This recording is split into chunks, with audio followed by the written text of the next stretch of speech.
अदा करता हूँ कि प्रिंस ऑफ पीस टीवी में स्टूडियो में हम मौजूद हैं। मैं पास्टर कमर डेविड आपका होस्ट। नाजरीन, हम इस वक्त सवाल जवाब में हम बातचीत करेंगे। तो हमारे साथ बहुत ही खूबसूरत मेहमान हैं डॉक्टर फ्रांसिस साहब। मैं आपको वेलकम करता हूँ प्रिंस ऑफ पीस टीवी में।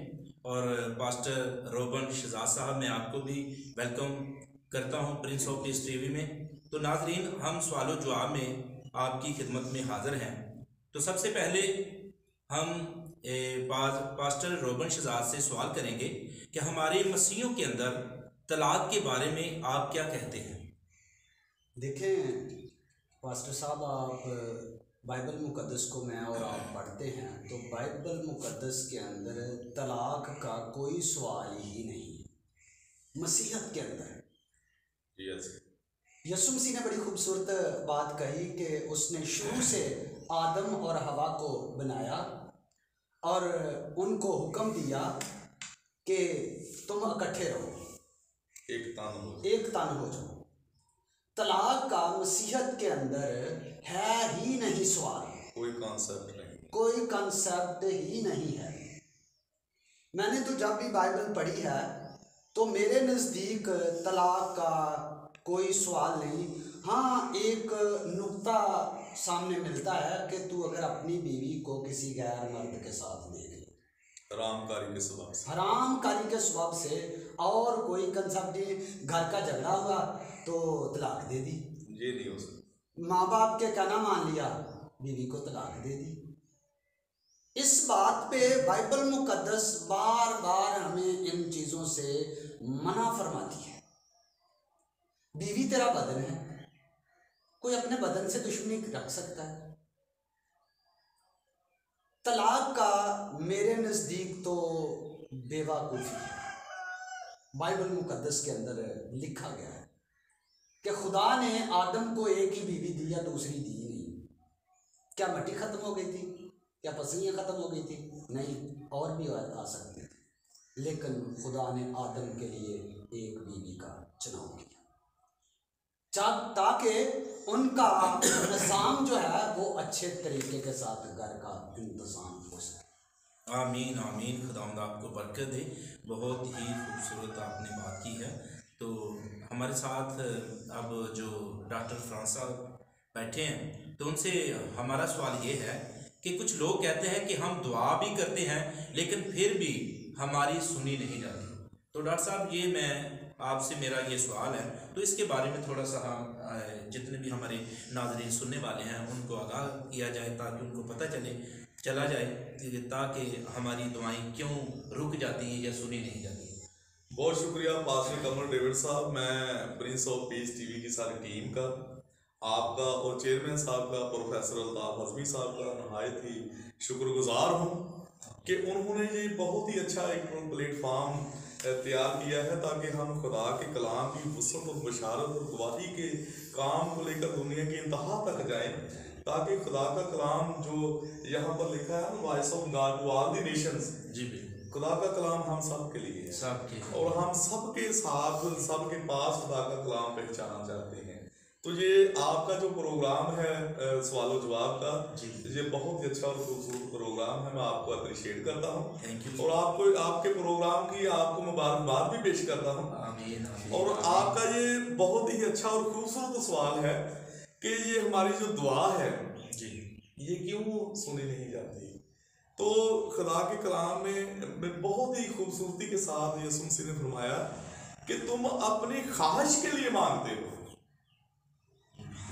हम अपने ख्वाहिश को पूरा करने के लिए, अपने जिस्मानी ख्वाहिशात को पूरा करने के लिए खुदा से मांगते हैं, ना कि हम अपनी रूहानी तरक्की के लिए। जब हम खुदा से रूहानी नेमतें मांगेंगे तो खुदा के यीशु मसीह ने तो मत्ती के इंजील में बहुत ही खूबसूरती के साथ फरमाया है कि तुम सबसे पहले मेरी बादशाही और मेरी रास्तबाजी को तलाश करो, तो ये दुनियावी चीजें तो तुम्हें नाम है।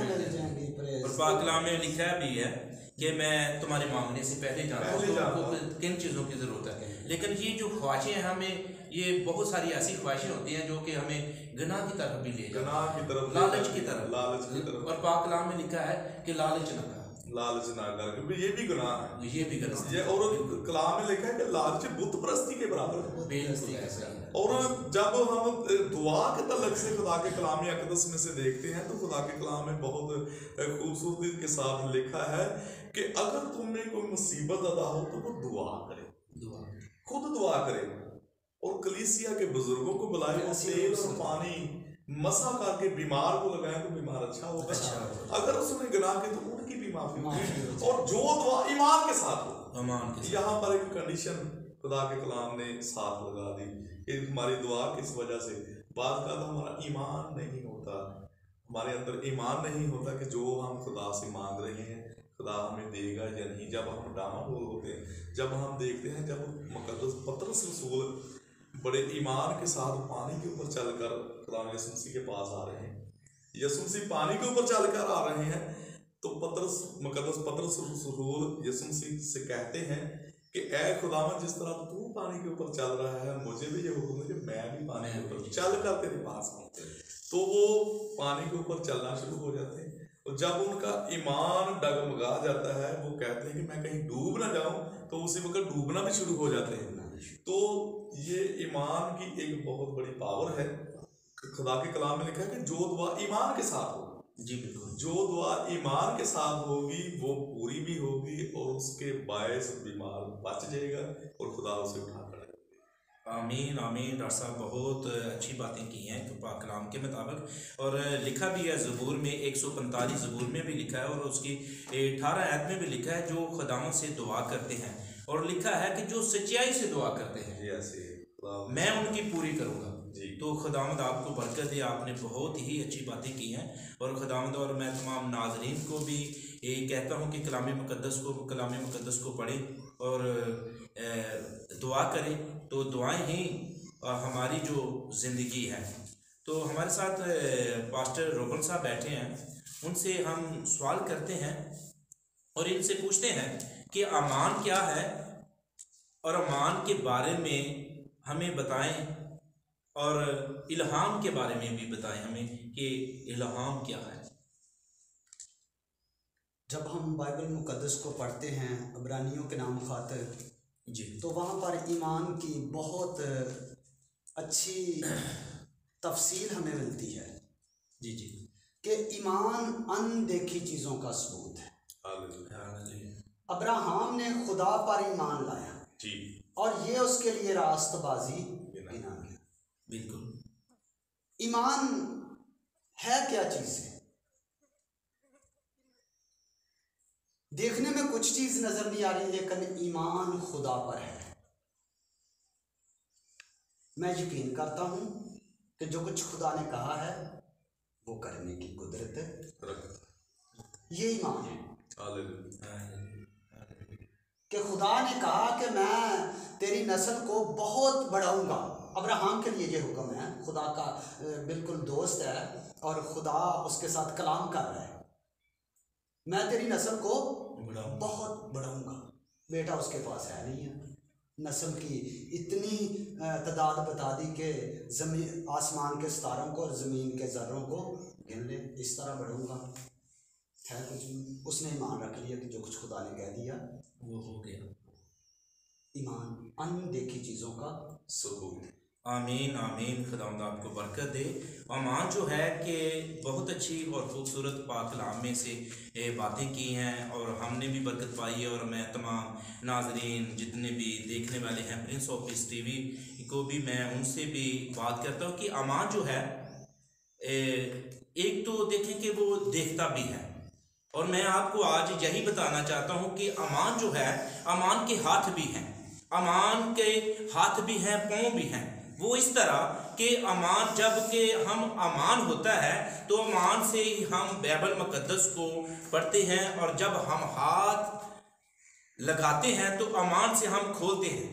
जब हम मान से खोलते हैं तो समझ लें कि हम अमान के हाथ भी होते हैं, और अमान ही जो है कि मान के पाँव भी होते हैं। वो इसलिए कि जब हम अमान रखते हैं और जब हम चर्च जाते हैं तो ये भी अमान ही होता है। अमान देखता भी है, बाइबल मुकद्दस जब हम पढ़ते हैं तो मान के ही नजरिए पढ़ते हैं, हम आंखों से देखते हैं, हमारा मान होता है तो जब हम बाइबल मुकद्दस को पढ़ते हैं।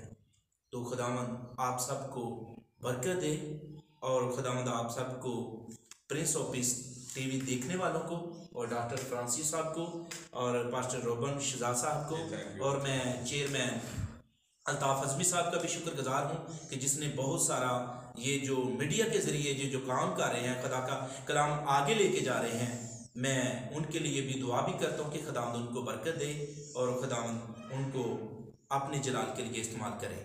और मैं तमाम नाजरीन को अपना सलाम पेश करता हूँ और खुदावंद आप सबको बरकत दे और आप प्रिंस ऑफ पीस